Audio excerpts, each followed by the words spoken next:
Hello, hello, hello, and welcome to the Cells and Circuits podcast.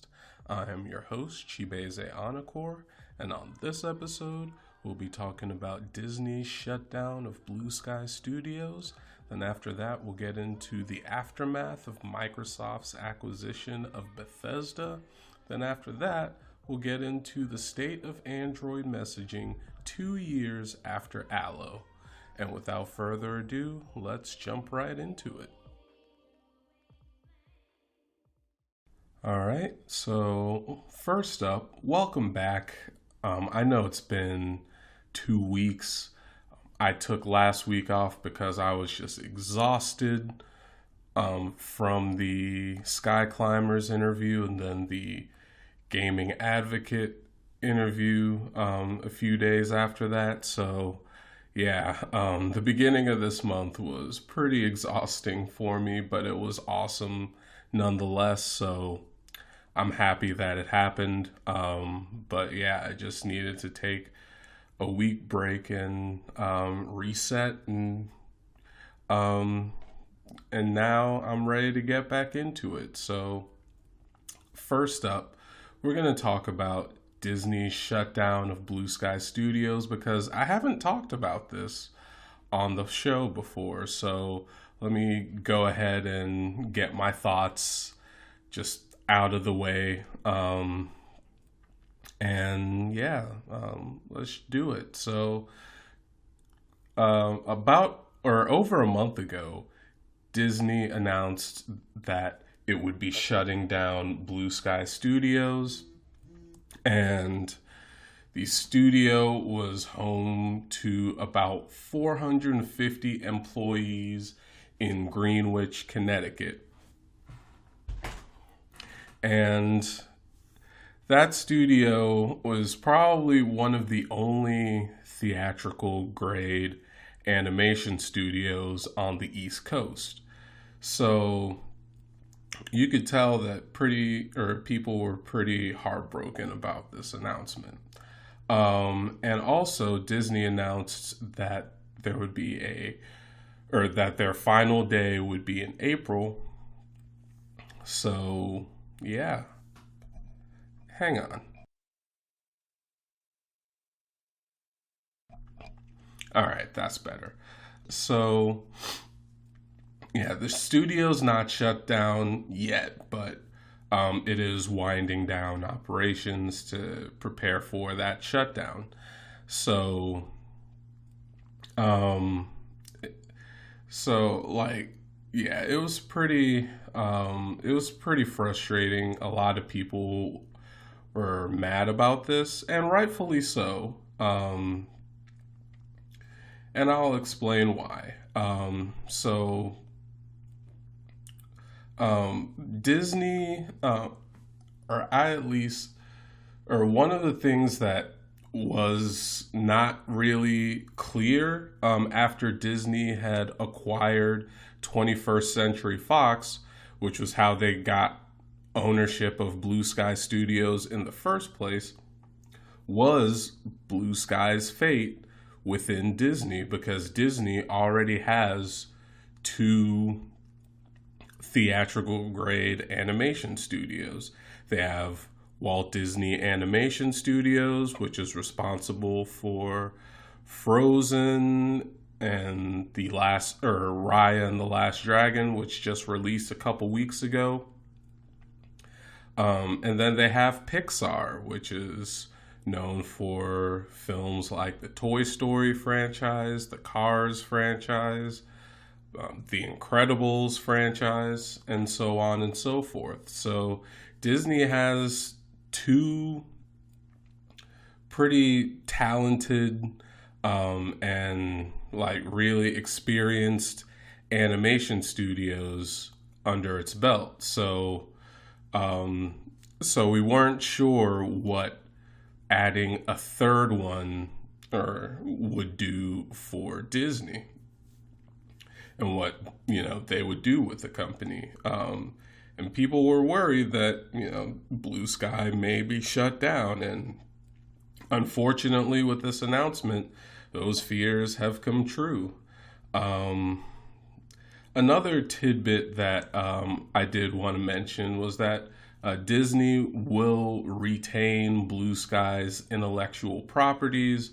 So Blue Sky was a studio that made like Ice Age and Robots and Rio, and most recently Spies in Disguise.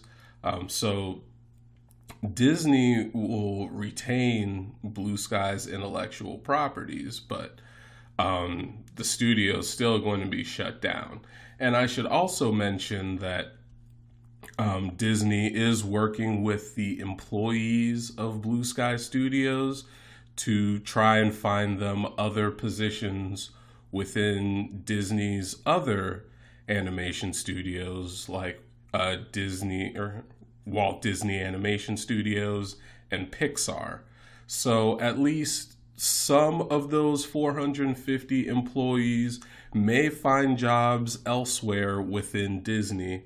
So at least that's good, but for everyone else who is going to lose their job, my heart goes out to you, and I hope that you do find something somewhere. And I'm sure that other animation studios are probably looking for talented people such as yourselves. But I do want to talk about what the animation industry lost with the shutdown. So, like I mentioned earlier, like the animation industry lost one of the only theatrical grade animation studios on the East Coast of the United States. So most animation studios are usually in California or Texas or Atlanta or well, Georgia, or somewhere else. Usually on the West Coast, but I guess Atlanta's kind of the East Coast. But I mean, as far as like theatrical grade animation studios, they're mostly on the West Coast. But Blue Sky was kind of the only outlier there where, there was a theatrical grade animation studio on the East Coast. So, of course, people are going to be sad with its shutdown. And yeah, I mean, I can't really blame them. And then another thing that the animation industry lost was a theatrical grade studio that was able to change its animation style with each movie. And I think that's pretty important because when you look at movies from other studios, particularly those that Disney owns, like Disney Animation Studios and Pixar, a lot of those movies have very similar character designs and just a lot of a lot of similar elements with each movie. They all are like the characters kind of share very similar design sensibilities, and Blue Sky was unique in that it was able to shift its character designs and its like design sensibilities with each movie. I mean, take a look at Ice Age and it doesn't look anything like Robots, or you take, say, Spies in Disguise and it doesn't look anything like the Peanuts movie. So like clearly Blue Sky adapts the needs of, or adapts the design to each individual movie. And I think that's important because not a lot of theatrical grade animation studios do that. So Blue Sky was also unique in that sense. Um, and then one more thing. Well, I mean, it's of course the studio that brought movies like Ice Age and Rio and Robots um, and while Disney is keeping those intellectual properties, we don't know what Disney is going to do with them because they may just sit on them. Well, except for Ice Age, Disney is reportedly trying to make a Disney Plus series using Ice Age or using the Ice Age intellectual property. So at least there's that. But other Blue Sky intellectual properties, we don't know what Disney's going to do with them. They may just sit on them. And that's pretty unfortunate because I don't want that to happen. These these characters and these franchises have resonated with at least some people. So I hope that Disney, if they're going to use them, at least um, make good content out of it because Disney. I mean, while some people may criticize them for their business practices, I mean, you do gotta give them at least a little bit of credit. Like or when they produce stuff, more often than not, it's pretty high quality. So, yeah. But I think the most damning thing about this shutdown is that we lost an animation studio, a pretty big animation studio at that, during the time where demand for animated content is very high due to the ongoing COVID-19 pandemic. Because remember, live action content is still in flux. Like, there are certain people who are able to go back and do some live action productions, but those have been reduced across the board in Hollywood. So, whereas with animation, you can easily make well, I shouldn't say easily, but you can make animated content at home if you have the right gear, and it's more pandemic friendly, if you will. So, so yeah, I mean, Disney's shutting down a studio like Blue Sky during a time when animation or demand is very high, you know, is just a bit more damning. But yeah, that's pretty much all I have to say. Um, Once again, my heart goes out to everybody affected by this shutdown. I do hope that you'll find work. And as far as my personal thoughts about this, I am pretty sad that Blue Sky is going to be shut down. It obviously sucks. I do wish that Disney could have found another use for the studio or could have sold it off to a different company where they could have at least, kept the studio alive and, gotten more use out of it. Like, I'm sure that there are other, big media companies that could use another animation studio. But unfortunately, that's not what happened here. And it's pretty sad. But let me know what your thoughts are on Disney's shutdown of Blue Sky Studios. Do you think that Disney was right to do this because of all of the or all of the complexities around COVID and everything?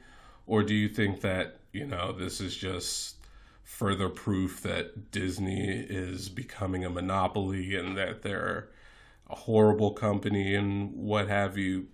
I do want to know your thoughts, whatever they are, on social media or on Discord, and we can continue the conversation there. But that's going to do it for this topic, and I'll see you in the next one. Up next, we'll be getting into the aftermath of Microsoft's acquisition of Bethesda. Then after that, we'll get into the state of Android messaging 2 years after Allo. The Cels and Circuits podcast will be right back. This episode is sponsored by Anchor. If you haven't heard about Anchor, it's the easiest way to make a podcast. Let me explain. First, it's free, so, doesn't get any cheaper than that. Second, there are creation tools that allow you to record and edit your podcast right from your phone or computer.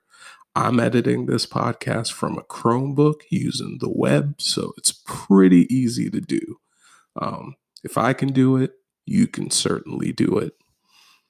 Third, Anchor will distribute your podcast for you so it can be heard on Spotify, Apple Podcasts, Google Podcasts, and so many more services.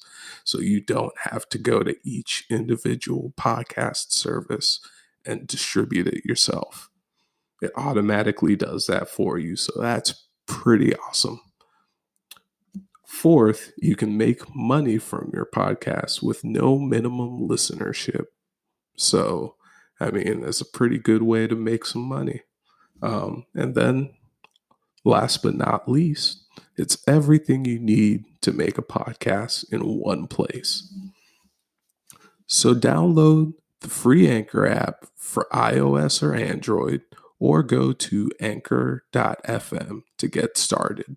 That's ANCHOR.fm to get started, or download the app for iOS or Android today.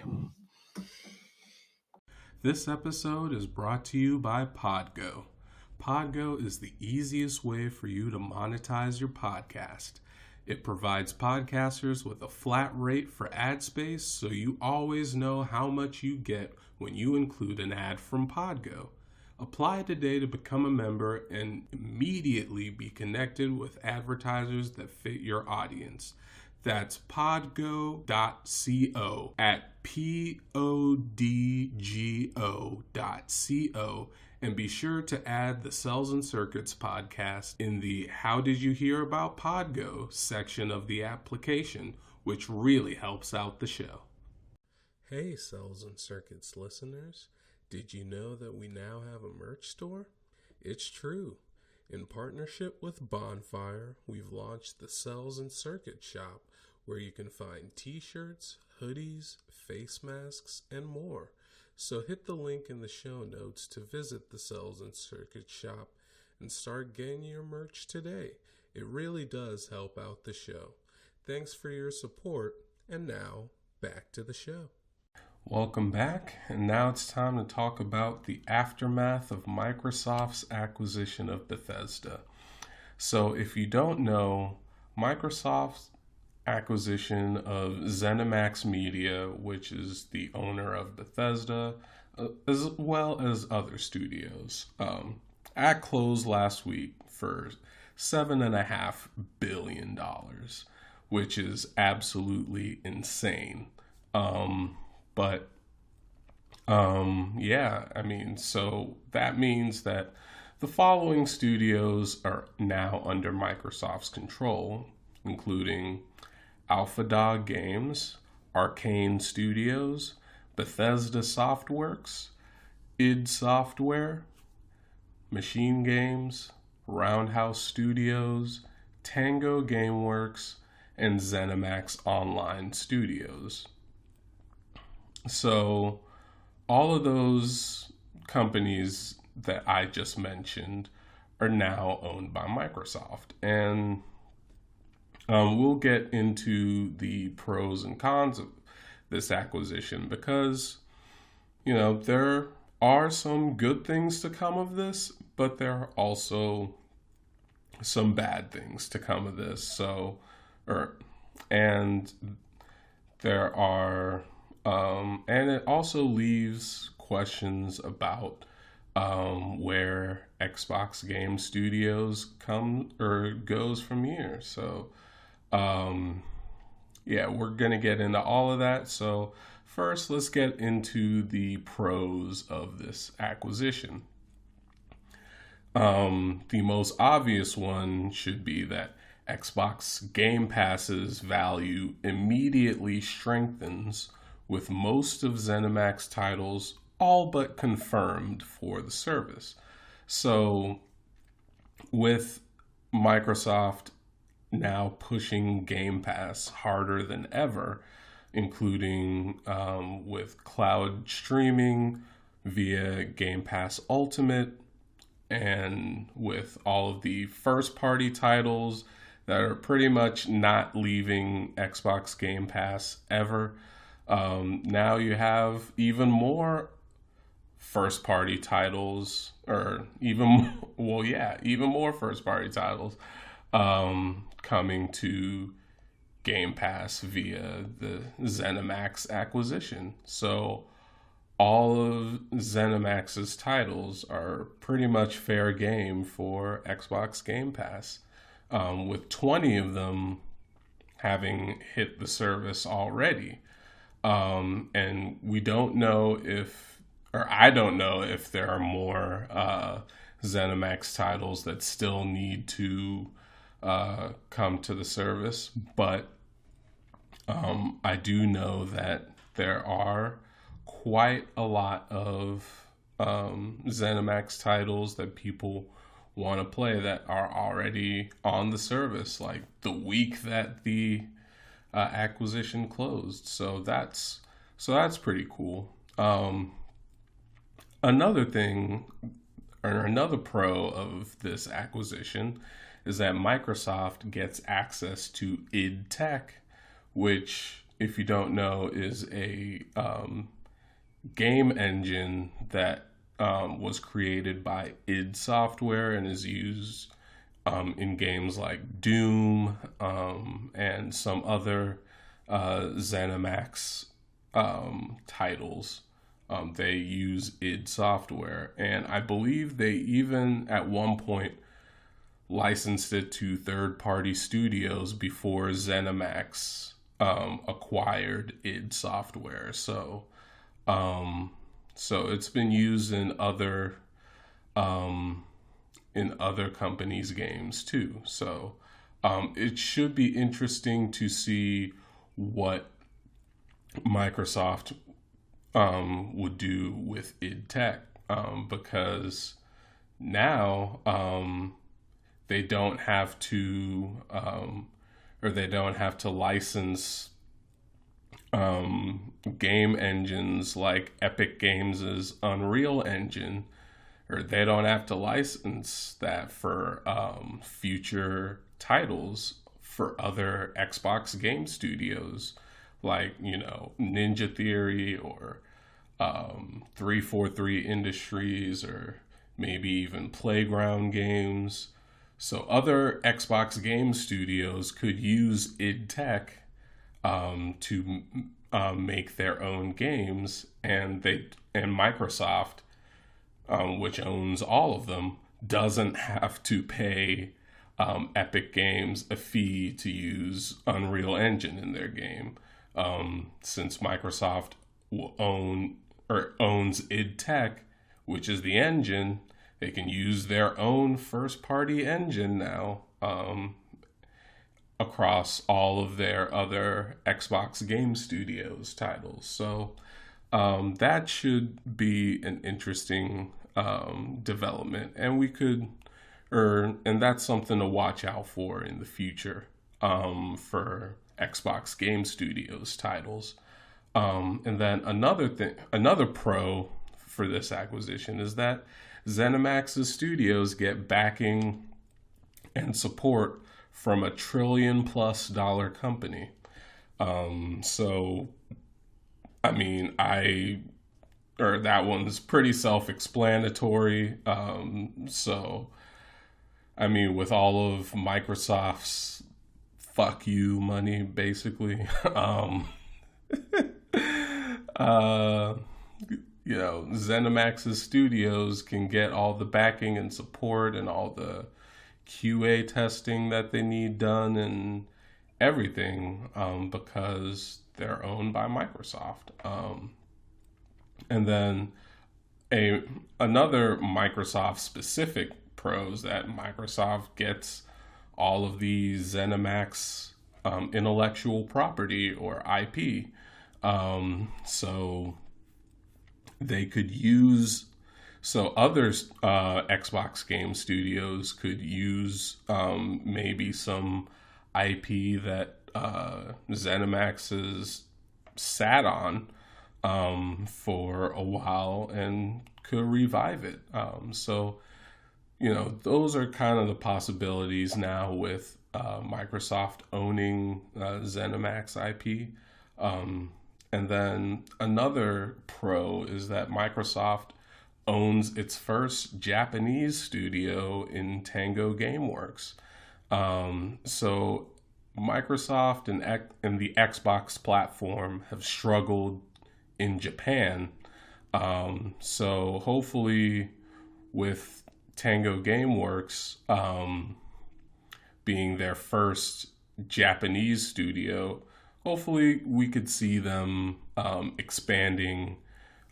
into expanding into Japan and being more successful in that region because with JRPGs and Xbox, well, I mean, yeah, it's not, or at least with Japanese games and Xbox, like they normally skip over Xbox as a platform. So I think it's a pretty great thing that Microsoft is, or this is like a small first step into Microsoft's expansion into Japan, and we'll definitely get to that. But the last pro that I want to talk about is that people can now play most of ZeniMax's games without having to buy a console. So before xCloud existed, um, like you had to buy a console in order to play most of ZeniMax's games. But now that Microsoft owns xCloud and most of Bethesda's titles are on xCloud, you don't have to buy a console to play those games. You can literally just play them on your phone or tablet, and or via the Xbox Game Pass app, and you don't have to worry about having to, click a refresh button for an Xbox Series X or something like that. You don't have to worry about that because now, or with xCloud, you can play those games without having to buy a console, provided that you are subscribed to Game Pass Ultimate. So, like with a $15 a month subscription, you don't have to worry about buying a $500+ console. So I think that's a great thing. But because it lowers the barriers for people to play ZeniMax's games. But yeah, those were the pros of this acquisition. So let's get into the cons of the acquisition. So first up, this one should be pretty obvious with any big merger or acquisition, and that it harms competition. So, like any future ZeniMax titles that aren't already contracted out to other platforms will most likely be exclusive to the Microsoft ecosystem. So what does that mean?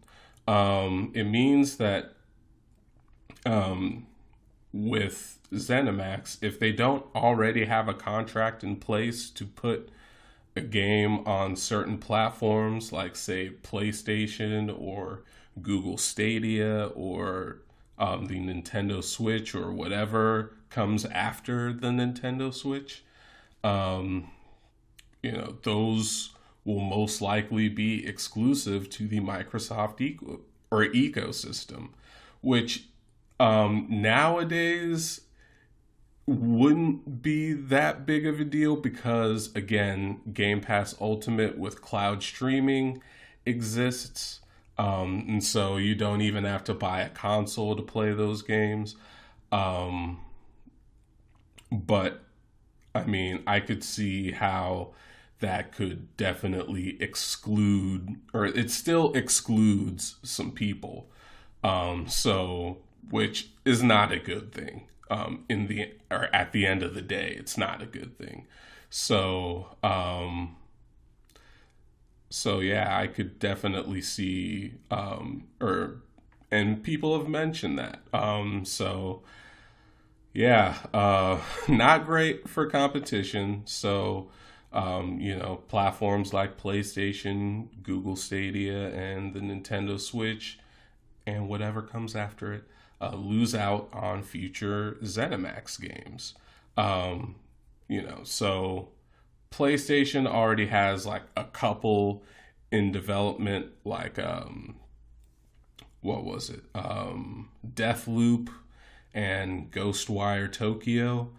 So both of those are coming from ZeniMax Studios, and Microsoft will continue to honor those contracts. But anything else is, or we don't, or ranges from we don't know to will most likely be a Microsoft ecosystem exclusive. So think Xbox consoles, think Windows 10 PCs, and think Xbox Game Pass. Yeah, that's so yeah. I mean, look, at the end of the day, I mean, people are going to be excluded from playing ZeniMax games, so that's not a good thing. But next up, we have that it puts Microsoft in danger of becoming a monopoly. And when you think about this, think about how people are talking about Disney, right? So, especially with the acquisitions of, say, Marvel, Lucasfilm, and most recently 21st Century Fox, people have criticized Disney of, holding basically monopolistic power. And so I think with Microsoft now owning 23 studios under its belt, that's something to look out for, especially if they, or once they expand, because they're not done acquiring studios yet. So I think it'll be important to watch what Microsoft does next in terms of acquiring studios. But I mean, we'll see. And then also the amount of intellectual property that it owns also puts Microsoft in danger of becoming a monopoly because they own a lot of intellectual property now, especially with this most recent acquisition of ZeniMax Media. They own a lot of intellectual property, and which is a great segue into the next con of this acquisition, which is the potential mismanagement of IP by Microsoft. And Microsoft, like, it's no secret that they've mismanaged some of the intellectual property that they own. And the most obvious example of this is Rare, which is an Xbox game studio that Microsoft acquired I believe, at the turn of the century. So, like in the early 2000s, right before the Xbox, or right around the time when the Xbox platform launched. Um, so, with Rare, you know, some key franchises haven't been getting a lot of love. Joe and Kazooie. um, but yeah, I mean, Banjo and Kazooie hasn't really gotten a lot of love. Perfect Dark got transferred over to the Initiative. What else? I mean, I don't know if the Viva Pinata franchise is going to be revived. I don't know if Conquer, or I don't know if the Conquer franchise is going to be revived. So it's like a lot of mismanagement of intellectual property has gone on at Microsoft, and we don't know if that's going to happen with some of these ZeniMax intellectual property. So that's something to look out for as well. But that wraps it up for the cons. And so, last but not least, where does Xbox Game Studios go from here? Well, I think an obvious move would be to go after Japanese developers, because there may not be as much regulatory troubles as if they, or whereas I can't talk today.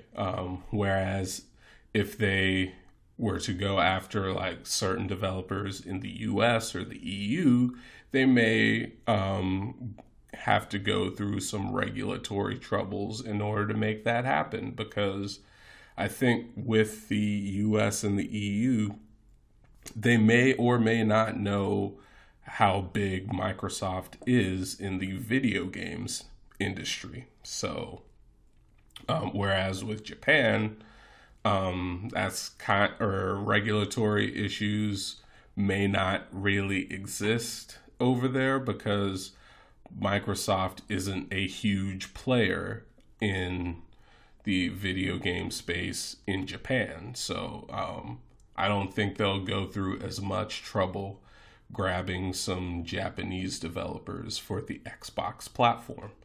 Um, but yeah, that is pretty much going to do it for this topic. Let me know what your thoughts are on the Microsoft acquisition of ZeniMax. Let me know what you think could be good and what you think could be bad about this acquisition. And let me know what your thoughts are on where Xbox Game Studios can go from here. But that is going to do it for this topic. Up next, we'll get into the state of Android messaging 2 years after Allo. The Cels and Circuits podcast will return in a moment. Are you a small business looking for a financial platform to do business on? Check out Payment, the first Black-owned financial platform where you can do things like sending invoices, accepting payments, and more features will be added in the future. If you watch Trigger Warning with Killer Mike on Netflix, you know that money stays within the Black community for an average of 6 hours compared to the days and sometimes weeks that other communities get. So if you want to bring or keep money in the Black community, join Payment, that's PEYMYNT, at the affiliate link in the show notes today. Hey, Cels and Circuits listeners. Want to support the show without having to buy any merch? Well, you can do that by buying us a coffee. All it takes is just $1 to help support the show. So click the link in the show notes or go to ko-fi.com/Cels and Circuits to help make the Cels and Circuits podcast a better show for you. All right. So, last up, we'll get into the state of Android messaging 2 years after Allo. So, for those who don't know, Allo was an app that was made by Google. It was a messaging app made by Google. And it was actually the birthplace of where Google Assistant would appear in messaging. So, um, and it also had exclusive features like Whisper Shout, which no other messaging app has even copied to this day. And it had messaging themes and stuff like that, which other messaging apps do, but it was kind of at the time, it was one of the closest things that Android had to iMessage, and it even had an incognito mode, which was end to end encrypted, like iMessages. So, um, Allo was an app that I used from the day that it launched until the day that it died, which was March 12th, 2019. So, this month marks the 2 year anniversary of its death. And so that's why I wanted to talk about the state of Android messaging now, because it's been 2 years. So we'll check up on how Google is doing with messaging on Android. So first up, I wrote about the state of Android messaging a year after Allo died on my portfolio website. So if you want to check that out, I'll link to it in the show notes right below that subscribe or follow button, depending on which platform you're listening on. But in that article, I said at the time that Google didn't do a great job of replacing Allo with RCS, which I'll get into what that stands for in a little bit. But I still stand by that. At the time, yeah, Google didn't really do a great job of replacing Allo with RCS because at the time, Samsung and other Android manufacturers didn't have Google Messages pre-installed on their phones, leaving them out of RCS support. And then also, Google Messages isn't the default messaging service for all Android phones. And then Google hasn't opened up the RCS APIs in Android to third party messaging apps. And then, last but not least, Apple doesn't support RCS. So, yeah, what does RCS mean? I know you've heard me say RCS quite a few times. So RCS, or Rich Communication Services, is a texting standard that allows for higher character counts, higher quality images, videos, and GIFs in text, and it even allows you to send files like PDFs and stuff. Um, then than SMS or MMS due to less compression when sending those types of media. So, SMS, or simple messaging service, isn't or wasn't built for smartphones, clearly. So, in order to supplant that, the GSM Association created Rich Communication Services, or RCS. And that is now that should be the texting standard, but it is not, because of list, or the reasons I listed earlier.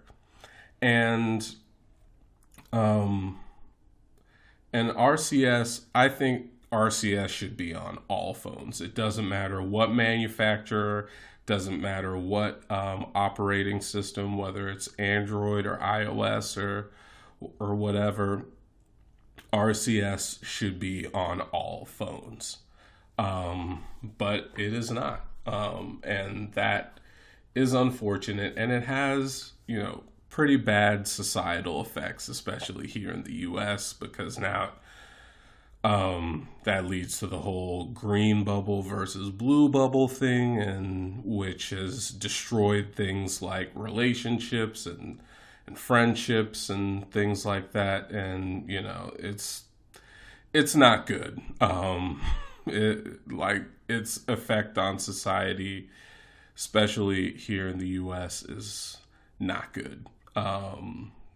And once again, if you're one of those people who's discriminating against people based on what phone they're using, maybe stop doing that.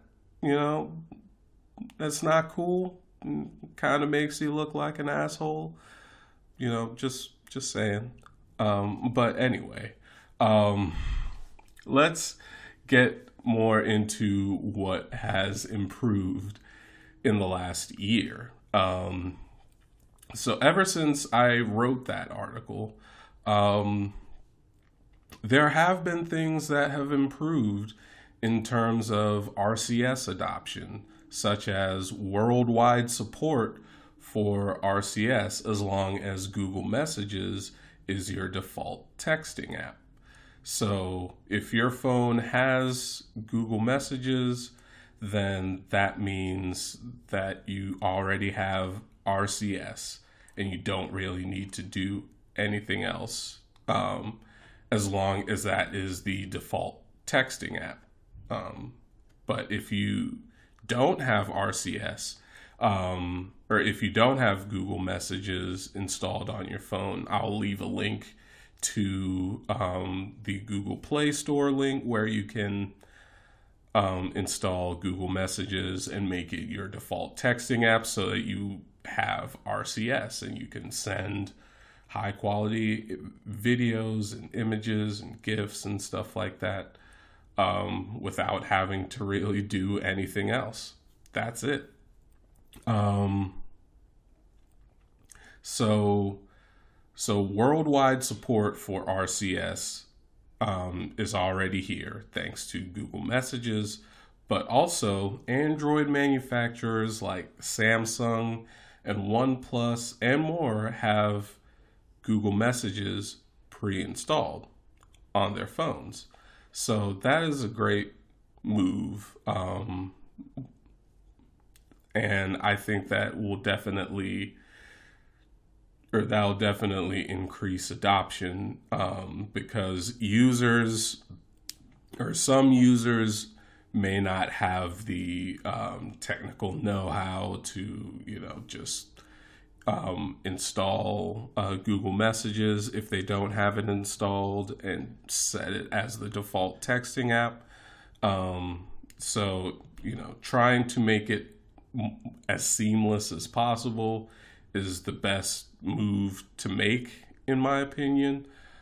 So kudos to manufacturers like Samsung and OnePlus and LG and Motorola and all those other Android manufacturers for having Google Messages pre-installed.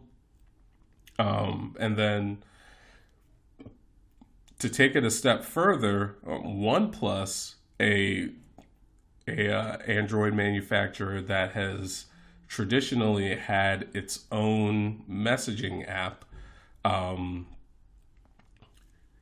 they had switched over to Google Messages as the default texting app on some of its phones. So I think that's an awesome move from OnePlus.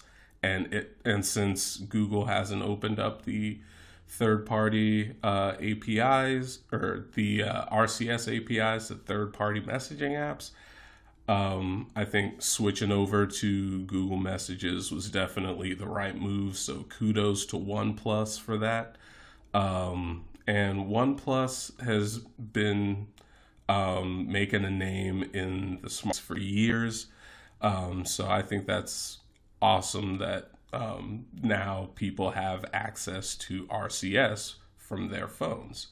And then last up, end-to-end encryption is currently in beta on Google Messages for RCS. So that's awesome news, which which will put RCS on par with competitors like iMessage, because iMessage has end-to-end encryption. So does WhatsApp and Telegram, I believe. So putting the default app on your phone, or putting end-to-end encryption on the default app on your phone, will definitely reduce the barrier, and reduce some of the concerns that people have in terms of privacy. So if the messages are end-to-end encrypted, they don't have to worry about governments spying on them, or companies spying on them for ad purposes and things like that. So I think that is a good move, especially once end-to-end encryption for Google Messages comes out of beta, and everyone has access to it around the world, as long as you have Google Messages installed. That would be amazing. And I think that would just be good for everybody. Now that we've gotten into what has improved over the last year, I want to talk about what has stagnated or what hasn't improved. So the CCMI, which I'll get into what that stands for in a little bit, hasn't announced anything regarding RCS within the past year. So the CCMI is the Cross Carrier Messaging Initiative. And in October 2019, the four big wireless carriers at the time in the US, which were AT&T, T-Mobile, Verizon, and Sprint, created the Cross Carrier Messaging Initiative, which is a joint venture meant to implement a universal RCS standard across all of the major carriers. And so ever since then, those four big wireless carriers dropped down to three, because T-Mobile had acquired Sprint in that time. So that may have something to do with, or that may be a little bit of a factor in why we haven't gotten any new information regarding the cross-carrier messaging initiative. But also, we just, well, yeah. I don't know. I can't. I'm having trouble gathering my thoughts.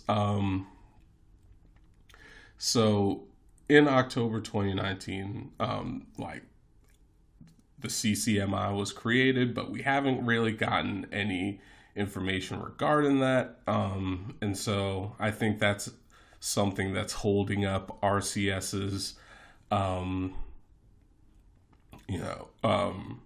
forward progression, if you will. But another thing that's holding up RCS's progression is that Google hasn't opened up RCS APIs on Android to third-party messaging apps. So, some people may not want to use Google Messages, and they may want to use other apps like Pulse or Textra or something else. But those apps don't have access to the RCS APIs on Android, or maybe even their own like manufacturer messaging apps. Like those don't even have access to the RCS APIs on Android that Google Messages does. So I think it would be very important for Google to, change that and open those up so that other messaging apps can use them. And then another thing that's held up RCS's progression is that Apple still doesn't support it. RCS doesn't exist on iPhones. If you use an iPhone, you have iMessage and then you have SMS or MMS, and that's it. There's no in between. So I think that Apple should definitely get on it with RCS, and maybe Apple is waiting until the CCMI announces something. I think that could be a possibility as to why Apple doesn't support RCS. But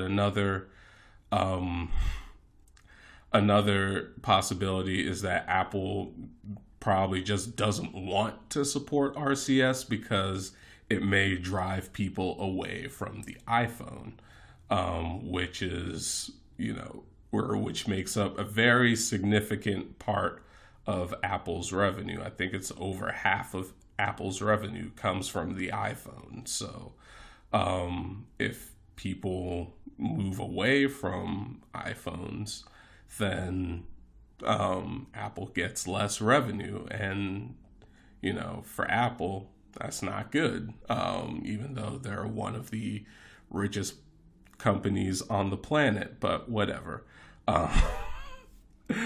And last but not least, let's get into what could be done to improve the RCS situation. So, as I mentioned, first up, Google could open up Android's RCS APIs, including end-to-end encryption when it's available to third-party messaging apps. And I think that's important because if they use the end-to-end encryption, I think that will definitely reduce the fears that people have against using RCS, which is that, it's not encrypted and anyone could, or it could definitely be subject to government access. But also, ads, like you could be targeted with ads based on the things you text to other people, and people understandably don't like that. Consumers don't like that. So I think that the right thing for Google to do would be to open up Android's RCS APIs, including the end-to-end encryption parts, and not just make those end-to-end encryption parts exclusive to Google Messages. If that were to happen, I think that would be a very good move on Google's part.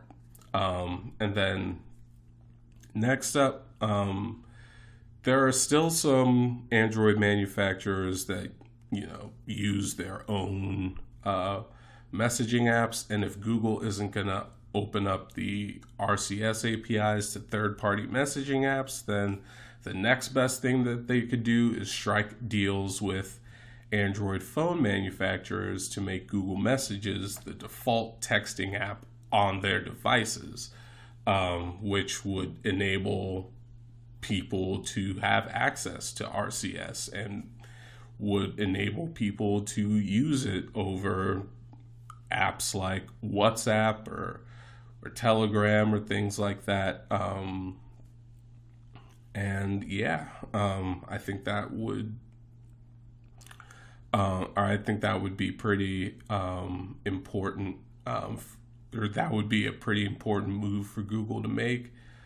Should that first point not happen, but next up is the Cross Carrier Messaging Initiative, or the CCMI, should make their RCS app available as soon as possible. Or like we haven't heard anything from the CCMI in almost a year and a half, ever since it was announced. So the the sooner they announce something like an RCS app available for Android phones and iPhones sometime in the future, hopefully that should be or I hope that the CCMI makes that announcement soon, or sooner rather than later. And then finally, I think Apple should support RCS in a future iOS update to finally bring the new texting standard to iPhones. Because let's be honest here, Apple pulls a lot of weight in the tech industry. Whatever Apple does, other tech companies will follow. So if Apple makes a move to support RCS, which is the right thing to do, Apple, if you're listening, if Apple makes a move to support RCS, then the whole industry may end up moving towards supporting RCS. And I think that would go a very, very long way into making RCS adoption as wide as possible. But yeah, I mean that should pretty much do it. Or let me know what you think of the state of Android messaging right now is. Do you think it has improved ever since Allo died? Do you think that it has stagnated ever since Allo died? Let me know what your thoughts are on social media or on Discord. Links will be in the show notes for you to do that. And yeah, that's pretty much going to do it for this topic and this episode. Thank you so much for listening to the Cels and Circuits podcast, the place for tunes, tech, and where they intersect. Let me know what you think of any of the topics discussed on social media or on Discord via the Flow page link in the show notes. If you like this content, share it on social media and give it a review to help more people find it. If you want to see even more content just like this, consider supporting Cels and Circuits on Ko-fi or visiting the Cels and Circuits shop. The Cels and Circuits podcast was written, produced, and edited by me, Chibeze Anakor. Our intro, outro, and transition music was made by Tiffy3. That'll do it for this episode. So until next time, I'm Chibeze, signing off.